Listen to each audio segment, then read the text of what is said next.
시온 찬양대 그리고 앙상블 귀한 찬양 감사합니다. 교회 소식에서도 상세히 말씀이 있었습니다마는 이번 토요일은 우리 서대문 지방 대운동회가 있는 날입니다. 이번이 19번째입니다. 우리 교회는 지난 대회 때 종합 우승을 차지한 바 있죠.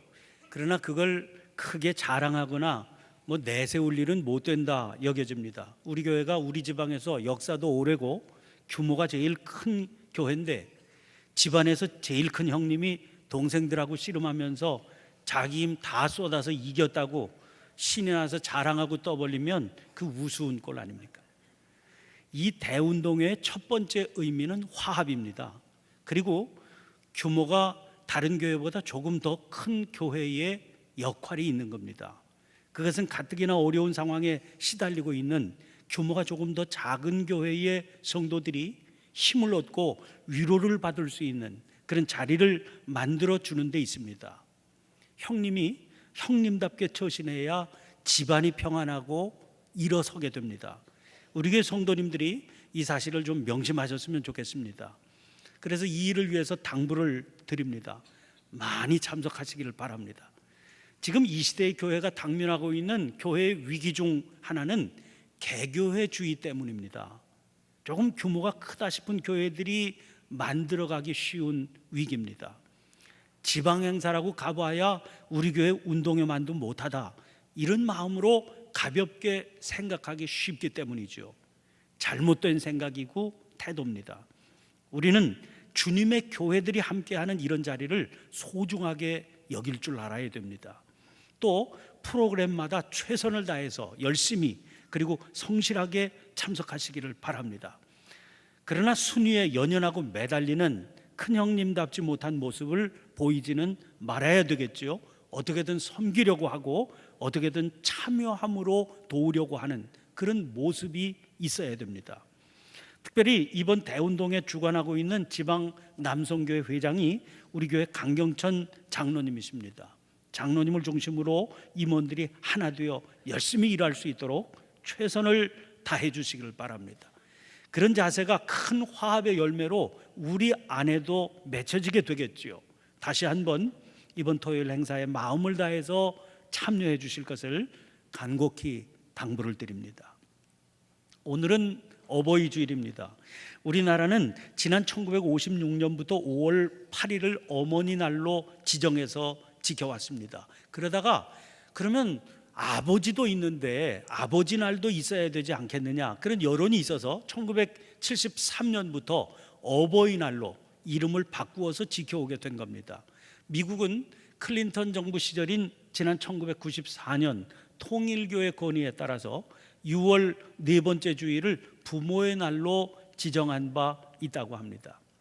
일본에 있는 따라 이 얘기를 들으니까 일본은 우리와 똑같이 5월 8일이 어머니 날이고 아버지 날은 6월 달에 따로 지키고 있다, 그런 얘기를 했습니다. 나라마다 그런 일들이 있구나. 그리고 조사를 해보니까 어떤 통계에 따르면 세계 40여 개 국가가 어머니 날을 지정해서 지키고 있지만 어버이날이라고 지정한 나라는 미국과 우리나라밖에 없다, 그런 얘기입니다. 그런데 이 어버이라고 하는 따뜻하고 정겨운 단어가 최근 매스컴에 자주 오르내리면서 그 따뜻하고 좋은 이미지를 더럽히고 있습니다. 대한민국 어버이연합, 이런 단체 때문이죠. 친정부 보수단체를 표방하고 여러 시위 현장에 자주 등장했던 단체입니다. 그런데 지금까지 떳떳하지 못한 자금이 이 단체로 흘러들어가서 시위에 동원된 이들의 교통비로 지급되고 있었다, 이게 밝혀졌다는 보도입니다. 자금을 댄 것으로 알려진 경제단체는 묵묵부답인데 그 단체 뒤에는 틀림없이 정치 세력이 있을 것이다, 그런 추측들이 난무하고 있습니다. 보도되는 내용과 함께 텔레비전에 떠오르는 영상의 장면들을 보았습니다. 컵라면으로 끼니를 때우는 초라한 행색의 어르신들이 거기 보였습니다. 그분들이 시위에 참가하고 받아가신 액수는 일당 2만 원씩이라고 그러지요.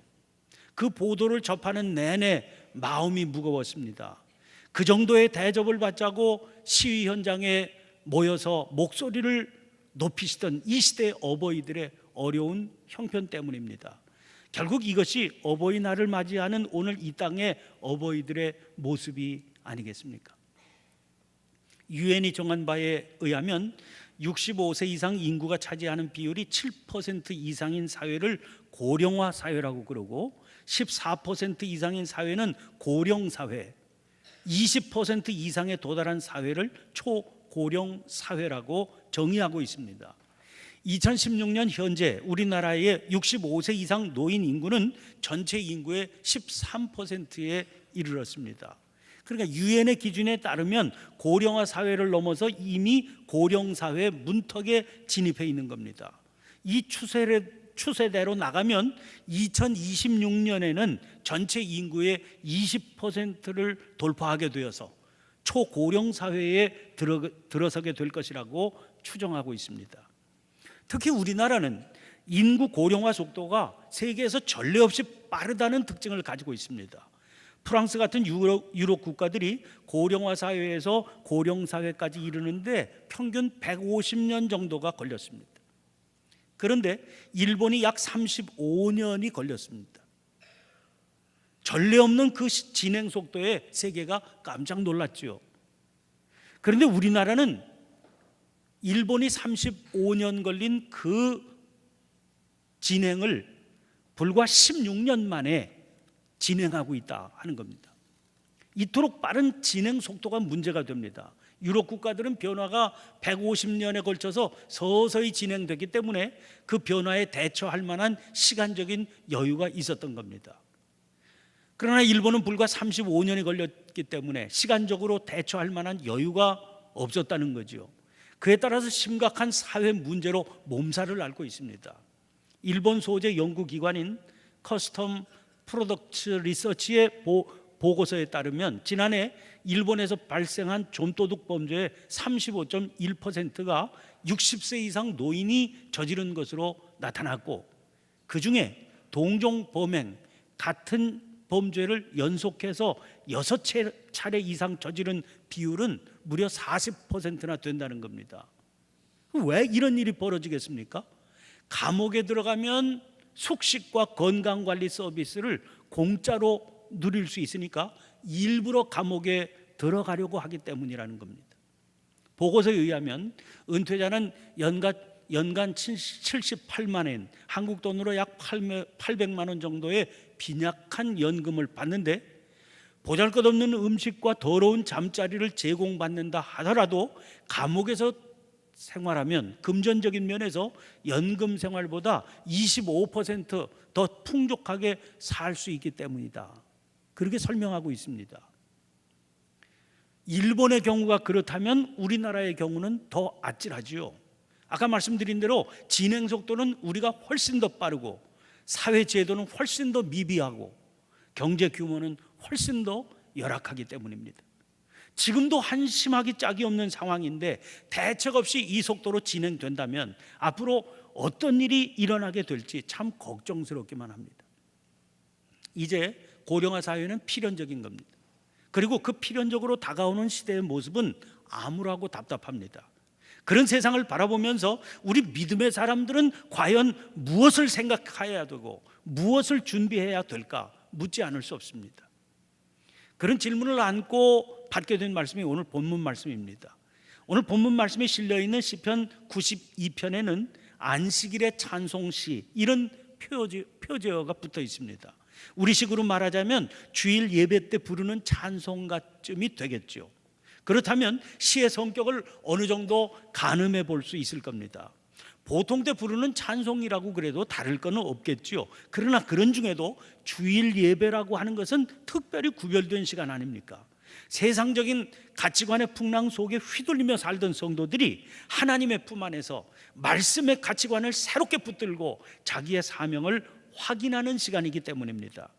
그런 시간에 부르는 찬송이니까 어떤 성격, 어떤 내용이 되어야 할지는 자명하지 않겠습니까? 오늘 본문 말씀은 그런 시의 일부입니다. 어버이 주일이라서 14절 말씀이 특히 눈을 끕니다. 그는 늙어도 여전히 결실하며 진액이 풍족하고 빛이 청청하니, 이럴 수 있으면 오죽이나 좋겠습니까? 그런데 그럴 수 있는 비결이 뭐라고 그랬습니까? 12절 말씀 보세요. 의인은 종려나무같이 번성하며 레바논의 백향목같이 성장하리로다. 그런데 여기서 말씀하고 있는 의인이라고 하는 것은 세상이 말하고 있는 의로운 사람이 아닌 겁니다. 13절 말씀 때문에 그걸 알 수 있습니다. 이는 여호와의 집에 심겼으며 우리 하나님의 뜰 안에서 번성하리로다. 그러니까 이 시에서 말하는 의인이란 어떤 사람 말하는 겁니까? 하나님의 집에 심겨 하나님의 뜰 안에서 번성하는 사람입니다. 한마디로 바른 믿음의 길을 가는 사람이지요. 그가 그런 사람이라면 그는 늙어도 여전히 결실하며 진액이 풍족하고 빛이 청청하리라는 겁니다. 마지막 15절 말씀 보세요. 여호와의 정직하심과 나의 바위 되심과 그에게는 불의가 없음이 선포되리이다. 세번역 성경을 보면 이 구절이 이렇게 되어 있습니다. 그리하여 주님의 올곧으심을 나타낼 것이다. 주님은 나의 반석이시요 그에게는 불의가 없으시다. 그의 그런 삶이 우리 하나님은 거짓이 없으신 분이시고 믿음으로 사는 사람 지켜주시는 반석이시라고 하는 사실을 뚜렷하게 나타내 보여줄 것이라는 겁니다. 그분에게는 거짓이 없으시기 때문입니다. 보세요. 우리의 믿음이 결코 헛되지 않다는 걸 세상이 어떻게 알 수 있습니까? 평생 믿음으로 살던 사람이 늙어서도 여전히 결실하고 진액이 풍족하고 빛이 청청한 것을 보고서 세상이 알 수 있으리라는 겁니다. 이것은 하나님의 역사를 찬양하는 말씀이지요. 그러나 그와 함께 우리 믿음의 사람들의 이 시대를 향한 사명이 무엇인지를 드러내 보여주는 말씀이기도 합니다. 이 말씀이 그대로 이루어지는 사회를 우리가 만들어가야 될 사명이 있다 하는 말씀이기 때문이지요.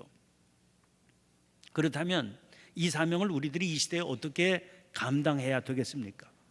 오늘 말씀을 준비하면서 헨리 나웬이 월터 게프니와 함께 쓴 책을 최종수 목사님이 옮긴 노인의 영광은 백발이라고 하는 제목의 책을 읽었습니다.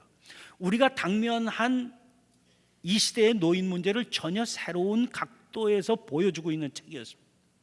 이 책을 읽으면서 저는 늙어도 여전히 결실하며 진액이 풍족하고 빛이 청청하다고 하는 것이 과연 무엇을 의미하는지 작게나마 깨달을 수 있게 됐습니다. 나회는 사람의 생애는 수레바퀴가 한 바퀴 굴러가는 것과 같다, 그렇게 설명합니다. 한 인간에게 주어진 주기는 오직 한 바퀴뿐입니다. 이 한 바퀴를 굴러가면서 그는 인류 역사의 아주 짧은 부분을 살아내는 겁니다. 그러므로 우리에게 주어진 가장 큰 소명은 그 한 바퀴밖에 없는 삶을 조심성 있게 그리고 우아하게 살아야 된다는 겁니다. 오르막길에서 뿐만 아니라 내리막길을 내려가는 것도 그런 의미에서 앞으로 나아가는 거지요. 그러므로 내리막길이 의미하는 늙음이라고 하는 것도 이건 숨기거나 부정할 것이 아니라 천천히 삶의 신비를 우리에게 보여주는 성장 과정으로 이해해야 한다는 겁니다. 그렇게 보면 노인 문제라고 하는 이 문제라고 하는 말 자체가 잘못된 용어임을 알 수 있습니다. 왜냐하면 이 용어를 사용하면서 노인들의 육체적이고 정신적인 형편과 환경을 언급하게 되는데 그런 접근을 통해서 사람들에게 늙는다는 것이 곧 문제거리가 된다, 그런 부정적인 인식을 가져다 주기 때문입니다. 그러므로 늙는다는 것은 피할 수 없는 슬픈 운명이 아니라고 하는 것을 알아야 된다는 거지요. 늙어가는 거 두려워하고 고통스럽게 여기게 되는 게 노인 문제라는 말 속에 숨어 있는 거 아닙니까? 그래서 어떻게 해서든지 늙어가는 것을 피해보려고 발버둥을 치게 마련인 겁니다.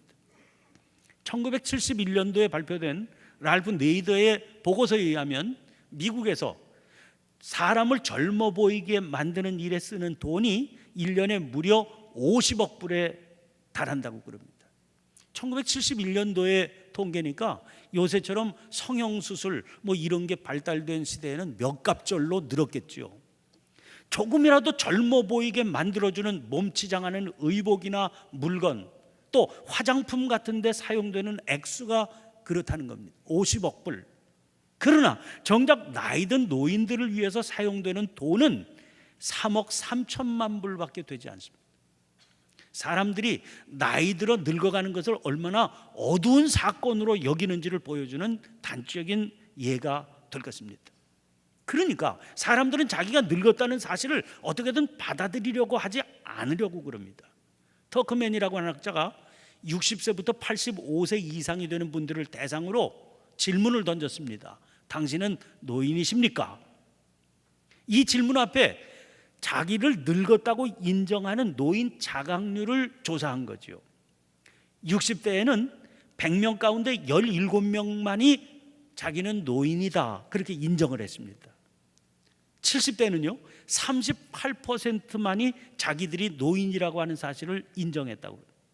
80세 이상이 되어서야 약 절반 이상인 54%가 자기들이 노인이라고 하는 사실을 인정했다는 겁니다. 특별히 85세 이상 중에서도 37%의 사람들은 자기들은 아직 중년이다 그렇게 주장했습니다. 웃잖아요. 이것으로 미루어서 실제 대부분의 노인들은 내심으로는 자기들이 노인이라고 하는 사실을 인정하고 받아들이고 싶어하지 않는 것을 알 수 있다고 그랬습니다. 그럼 왜 이런 현상이 나타나게 되겠습니까? 노인에 대한 편견 때문입니다. 그 편견의 내용은 가난하고 고립된 병들어 불행한 사람이라고 하는 이미지입니다. 혹은 권세 등등하고 고집불통에다가 시대를 거스르는 사람이라고 하는 이미지입니다. 한마디로 바람직스럽지 못한 모습, 자기가 그런 부류의 사람이 되어 있다는 사실이 받아들여지지 않는 불편한 모습이죠. 그래서 자기는 어떻게 해서든지 노인이 아니라고 생각하게 만듭니다. 이런 생각이 가져다주는 폐해는 차별과 분리입니다. 젊은이들은 젊은이들대로 노인들과의 만남을 회피합니다. 노인들 스스로도 자기들이 늙어가고 있다는 분명한 사실을 감추고 싶어하게 만듭니다. 그런데 묻고 싶습니다. 정말 그런 겁니까? 다른 무슨 학문적인 이론을 떠올리기 전에 저는 저희 할머니를 떠올려 보았습니다. 저희 할머니는 조선시대 말 이모군란이 일어나던 해 1882년에 태어나신 분입니다.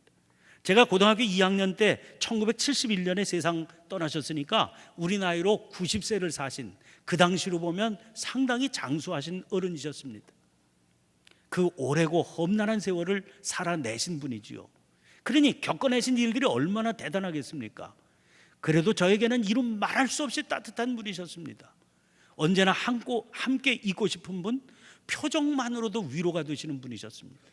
저를 한없이 인정하고 받아주셨던 분이십니다. 제가 아직 인생을 잘 알지 못하는, 그래서 분별력이 없는 아직 어렸을 때 세상을 떠나셨기 때문인지는 모르겠습니다. 그러나 제대로 분별력을 가지고 판단을 해본다고 그래도 여러분, 세상에 완전한 분이 누가 있습니까? 당연히 저희 할머니도 불완전한 분이셨겠지요.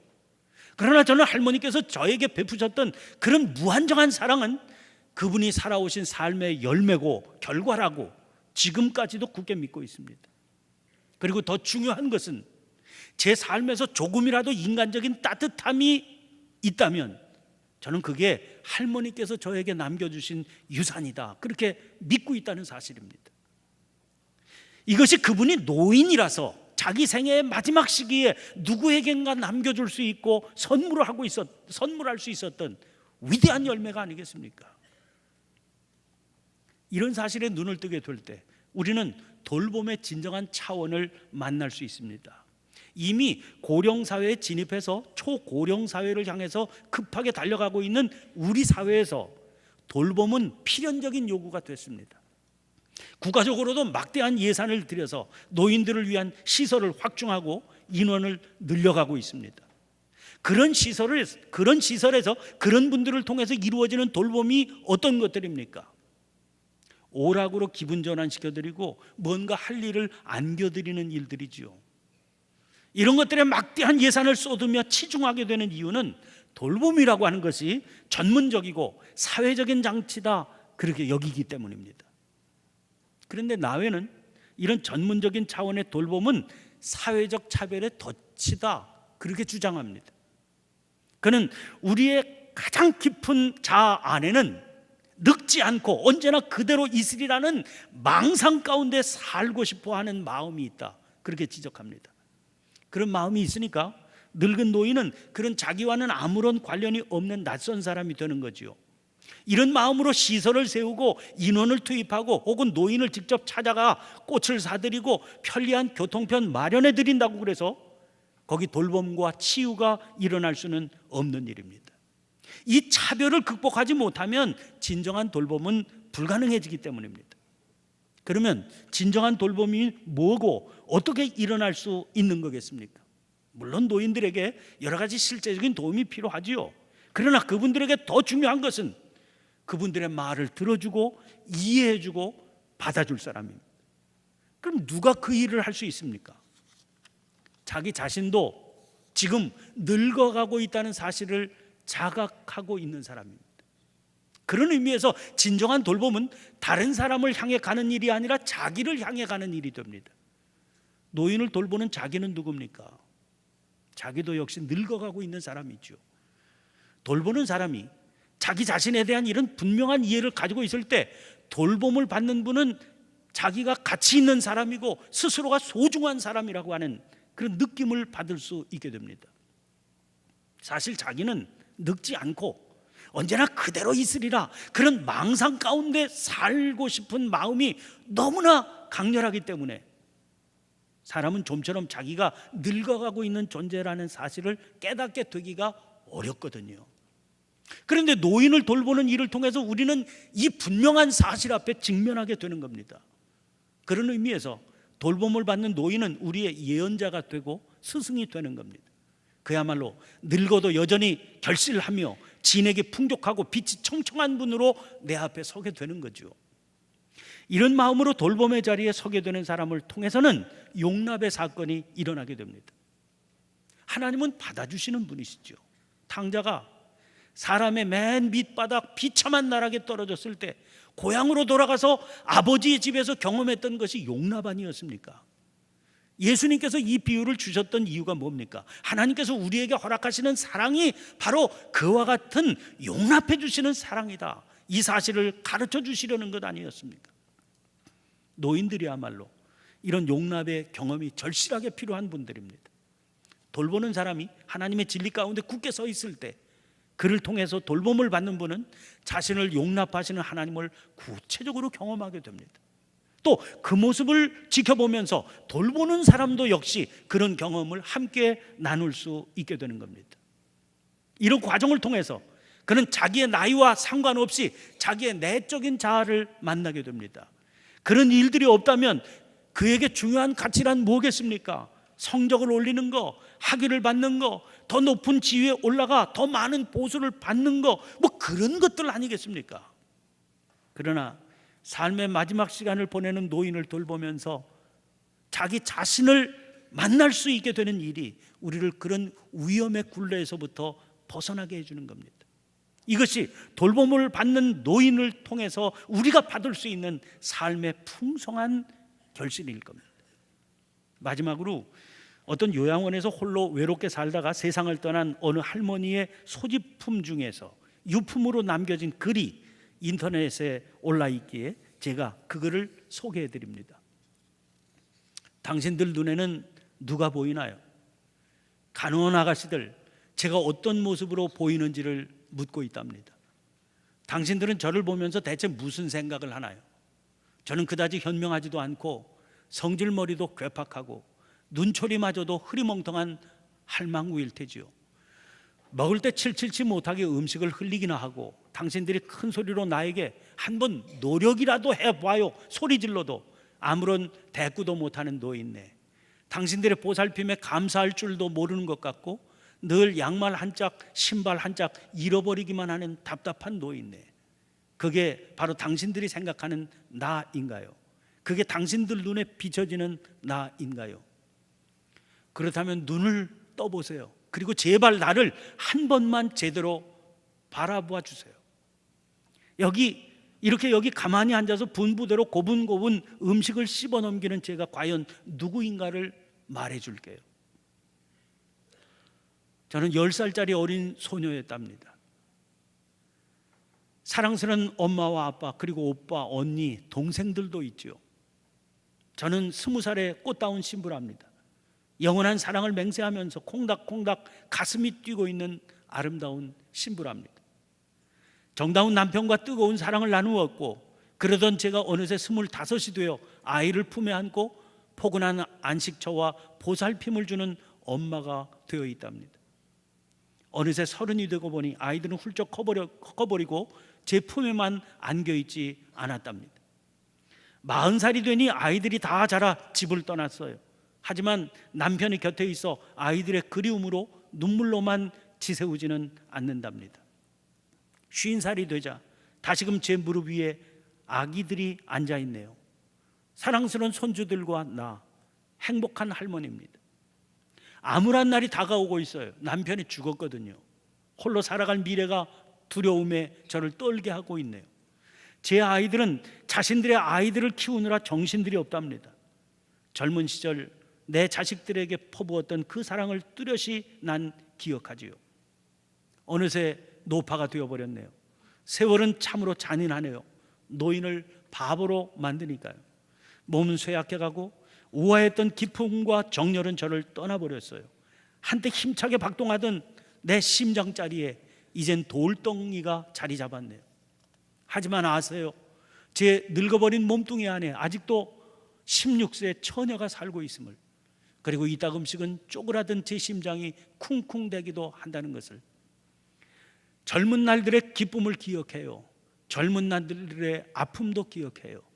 그리고 이젠 사랑도 삶도 다시 즐겨보고 싶어요. 지난 세월을 되돌아보니 너무도 짧았고 너무도 빨리 가버렸네요.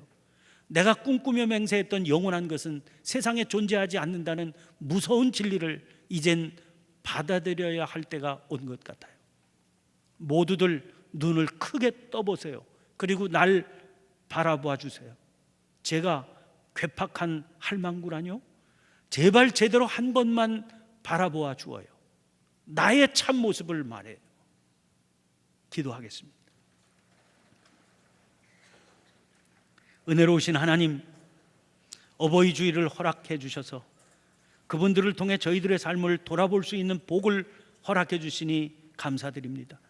세상은 경제 논리에, 그리고 자기중심적인 가치관으로 저희들의 삶을 재단하고 휘몰아가고 있습니다. 그런 광풍 속에서 저희들 스스로도 자신들의 모습을 보지 못한 채 어리석은 삶으로 전락하고 있습니다. 이런 시절을 살아가고 있지만 말씀을 붙드는 가운데 어버이들을, 그리고 우리 자신을 만나며 살아갈 수 있는 은총을 누릴 수 있게 해 주시옵소서.